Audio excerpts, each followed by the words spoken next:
पृथ्वी ग्रह कमरे के पंखे की हवा से उड़ रही उस सुनहरी लट से वीर की निगाहें हट नहीं रही थीं। उस लट के पीछे से झांक रही वो काली बड़ी आंखें, सुर्ख गुलाबी होंठ और वो सोने सी चमकती त्वचा को निहारता हुआ वीर मानो भरी क्लास में पीरियड शुरू होने से पहले वाला शोर भी सुन नहीं पा रहा था। 18 साल का खूबसूरत नौजवान वीर प्रिया को निहारता हुआ अपनी सीट को यूं पकड़े बैठा था मानो सीट छूट जाएगी और वो स्प्रिंग की तरह हवा में उछल जाएगा। उसके दिल की धड़कनें टीवी पर आने वाले म्यूचुअल फंड के ऐड की तरह पर्राटेदार चल रही थीं, मानो कह रही हो, romantic relationship are subject to social risk, please read the girl carefully before proposing. पर दिल है कि मानता नहीं। वीर से अब रहा नहीं जा रहा था और वो अपने बैग से एक लाल गुलाब का फूल और एक पिंक कलर का कार्ड निकालता है और धीमे से जाकर प्रिया के सामने खड़ा हो जाता है। ये देखकर पूरी क्लास ऐसे शांत हो जाती है जैसे कोई टीचर आ गया हो। वीर हिम्मत जुटाकर प्रिया की तरफ गुलाब का फूल बढ़ा देता है और कह ही डालता है, आई लव यू प्रिया। प्रिया आव देखती है नताब और वीर को एक धक्का देकर दांत भींचते हुए धीमी आवाज में कहती है, शट अप, पीछे देख। वीर को बहुत अजीब लगता है। वो प्यार में आगे बढ़ना चाहता है और माशूका कह रही है कि पीछे देख। वो सोच ही रहा होता है कि तभी एक भारी आवाज से उसका ध्यान पीछे जाता है। ओ हीरो, आशिक आवारा, चल सीट पर बैठ जा, रिजल्ट अनाउंस करना है। अब वीर को एहसास होता है कि क्लास सच में टीचर को देखकर शांत हुई थी। भाई पोपट होने की भी कोई हद होती है। उस टीचर की ऐसी दहाड़ सुनकर जान चली जाए, ये आशिकी भला क्या चीज है। वीर धड़ाम से वहीं पर बैठ जाता है। क्लास में सभी बच्चे पास हो गए हैं सिवाय एक को छोड़कर। वीर रह जा। मैथ्स टीचर की ये दूसरी दहाड़ सचमुच जानलेवा थी। सभी हंस पड़ते हैं, प्रिया भी। वीर के सपनों का जहाज उसके एम्बैरेसमेंट के समंदर में डूबता सा फील हो रहा था उसे।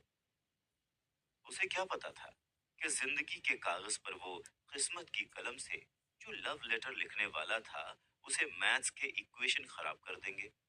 इस रिजल्ट के अनाउंसमेंट की इससे बुरी टाइमिंग और नहीं हो सकती थी। बेचारा वीर, उसे तो लग रहा था कि पूरी क्लास में प्रिया ही सबसे ज्यादा उस पर हंस रही थी। तभी मैथ्स टीचर आके बिल्कुल वीर के सिर पर खड़ा हो जाता है और एक पेपर उसके सामने पटक कर कहता है, कल मुझे इस परफॉर्मेंस रिपोर्ट पर तुम्हारे पेरेंट्स के साइन चाहिए, समझ गए? लंठ कहीं का। फिर एक ठहाका लगता है और उसमें फिर से सबसे तेज आवाज प्रिया की ही सुनाई देती है, लंठ कहीं का। प्रिया की हंसी जो वीर के मन के गार्डन में फूल खिला देती थी, वही हंसी आज उसके दिल के झोपड़े में आग लगा रही थी। वीर अब बर्दाश्त नहीं कर पा रहा था और वो उठ के क्लास से बाहर चला जाता है। बेचारा वीर, इतनी समस्याएं तो टीवी सीरियल वाली टेलीसोप की हीरोइन को भी कभी नहीं होती जितनी उसको आज हो गई थी। मैथ्स और प्यार में ज्यादा फर्क नहीं है, दोनों ही कॉम्प्लिकेटेड होते हैं। इसीलिए अपना वीर दोनों में ही फेल हो गया।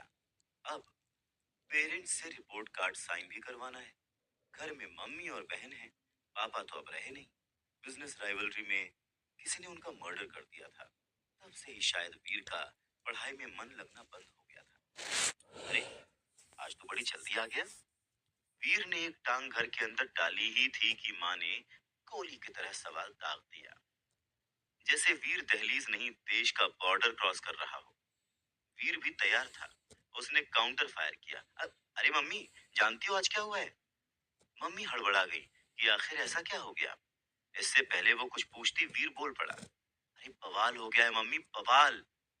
कॉलेज में वो जो हमारे मैथ्स टीचर है ना, उन्हें कुछ गुंडे पीटने आ गए। मम्मी की चिंता की लकीरें और गहरी हो गई। वीर फिर बोला, सब कह रहे थे किसी औरत से चक्कर है उनका। अरे पर वो तो शादीशुदा है ना, अच्छे आदमी है भाई। माँ ने चिंता, वही तो माँ, तुम तो सब जानती हो उनके बारे में। वेरी गुड, अब इस पेपर पर साइन कर दो। वीर ने चाल चली। क्या है इस पेपर में? माँ ने पूछा। मैथ्स टीचर का कैरेक्टर सर्टिफिकेट है माँ। ये सभी बच्चों को और उनके पेरेंट्स को साइन करवा के देना है सर को, वरना डीन सर हमारे जो है ना, वो मैथ्स टीचर को जॉब से निकाल देंगे। वीर ये बोलकर मम्मी को ध्यान से देखने लगा कि उसका पैंतरा काम करता है या नहीं। पर हर बार की तरह आज भी काम कर ही गया। मम्मी ने झट से पेपर पर साइन कर दिया। पेपर पर साइन मिलते ही वीर ऐसे गायब हुआ जैसे माइथो सीरीज में काम होने के बाद नारद मुनि गायब होते हैं। चलो, एक प्रॉब्लम तो निपटी। वीर राहत की सांस लेता हुआ अपने कमरे के बिस्तर पर निढाल होकर गिरता है। वीर का कमरा देखकर ऐसा लग रहा था जैसे वर्ल्ड वॉर 2 इसी कमरे में लड़ी गई थी। मम्मी और बहन को इस कमरे में आने की सख्त मनाही थी, इसीलिए कोई कमरा साफ भी नहीं कर पाता था। वीर ने अपने कान में ईयरफोन्स डाले और हेवी इलेक्ट्रॉनिक म्यूजिक लगा लिया।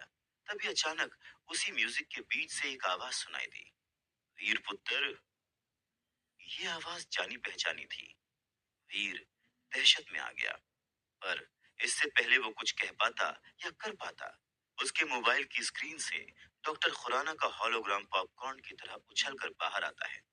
उस हॉलोग्राम को अचानक देखकर वीर के हाथ से मोबाइल छूटकर नीचे गिर जाता है।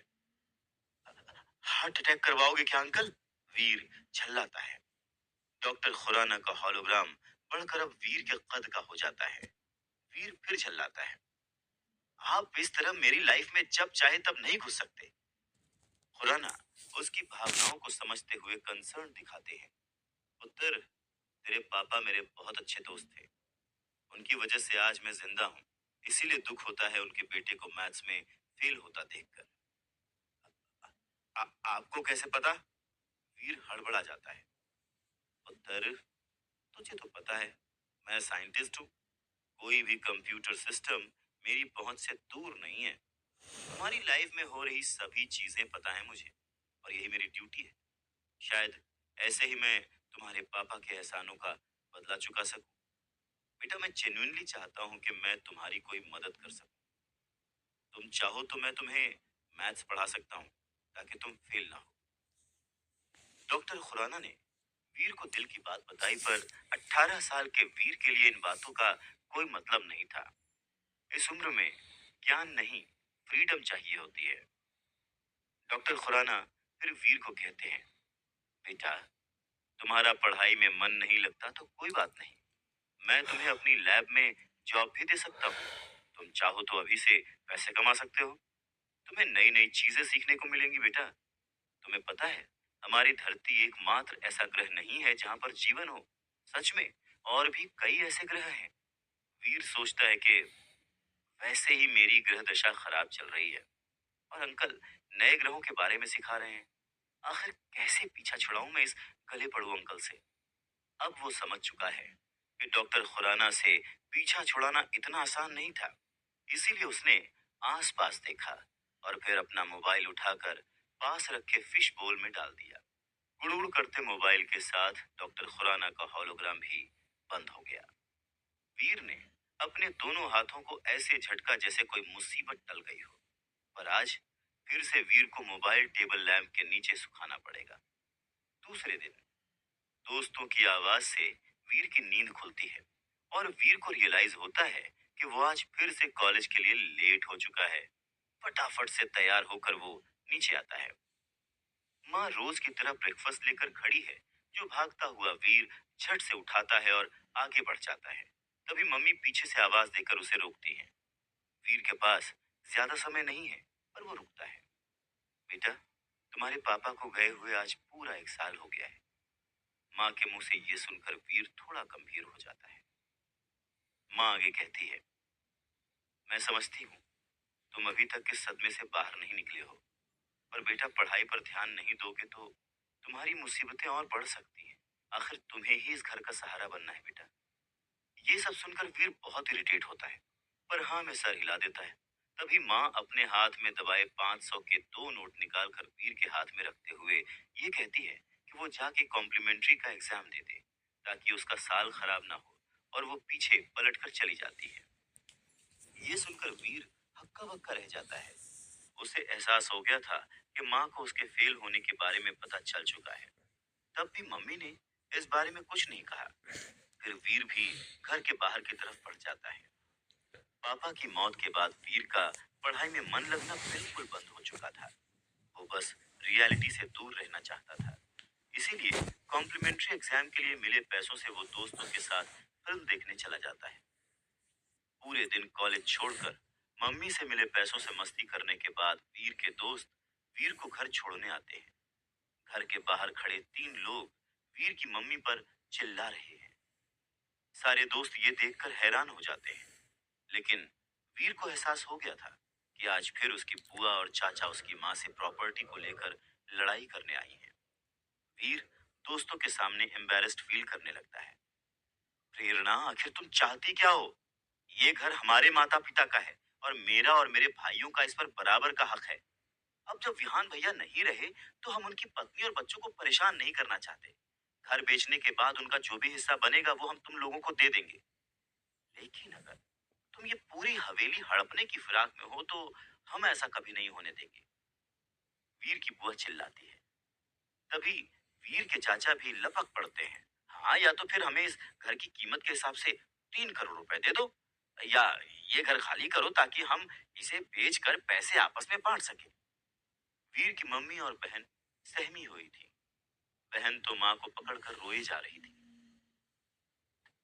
3 करोड़ रुपए मैं कहाँ से लाऊंगी भाई साहब? वीर के पापा के जाने के बाद जो हमारी हालत है वो आप सबसे छुपी नहीं है। वीर की मम्मी ने गिड़गिड़ाते हुए कहा। ये सुनकर वीर के दोस्त वीर की तरफ देखने लगे। वीर को लगा जिसे उसकी इमेज का बंटाधार हो रहा है। अगर अभी उसने कुछ नहीं किया तो यहाँ भी लुटिया डूबी समझो। तभी वीर अब उस लड़ाई में कूद पड़ता है। आप लोगों की हिम्मत कैसे हुई ऐसे मेरे घर पर मेरी माँ को आके धमकी देने की? वीर को ऐसे गुस्से में चिल्लाते देख सब हैरान रह जाते हैं। आप लोगों को शर्म नहीं आती? मेरे पापा ने आप लोगों की कितनी मदद की है। आप सबके फैमिली बिजनेस को अकेले बचाया है उस स्टार ग्रुप से, और स्टार ग्रुप से दुश्मनी की वजह से ही उनकी जान चली गई। अब उनके जाने के बाद आप लोग उनके परिवार को परेशान करने आते हैं। मम्मी उसे रोकने की कोशिश करती है। बेटा तू शांत हो जा। पर वीर का गुस्सा अब दहलीज पार कर चुका था। ए बच्चों, बिजनेस का छोड़ और इस घर की बात कर। ये घर हमारे फादर का है जिसमें हम सब भाई बहनों का बराबर का हिस्सा है। बड़े चाचा फुफकारे। अगर हमें इसमें हिस्सा नहीं मिला तो हम कोर्ट में जाएंगे, वरना बोल अपनी माँ से कहीं से लाकर हमें 3 करोड़ रुपए दे दे। चुप। माँ से क्यों बोलूं? मैं अपनी माँ का बेटा वीर। मैं तुम सब से वादा करता हूँ कि मैं तुम्हारे 3 करोड़ लेकर तुम्हारे मुंह पर मारूंगा। वीर दहाड़ता है। दोस्तों के साथ खड़ी वो लड़की मुस्कुराती है, जिससे वीर का कॉन्फिडेंस 7वें आसमान पर पहुंच जाता है। अब निकलो मेरे घर से, वरना मैं कुछ गलत कर बैठूंगा। बेटा तेरे पास बस 6 महीने का समय है। देख ले क्या कर सकता है। ये बोलकर बुआ और बाकी चाचा वहां से चले जाते हैं। वीर की मम्मी हैरानी में उसे देखती रह जाती है। वीर भी घर के अंदर चला जाता है। स्टाइल मारने के चक्कर में 3 करोड़ देने के बाद तो वीर बोल आया था, पर वो इतने पैसे लाएगा कहाँ से? उसने तो अपनी समस्या और बढ़ा ली थी कि तभी उसे डॉक्टर खुराना का ख्याल आता है।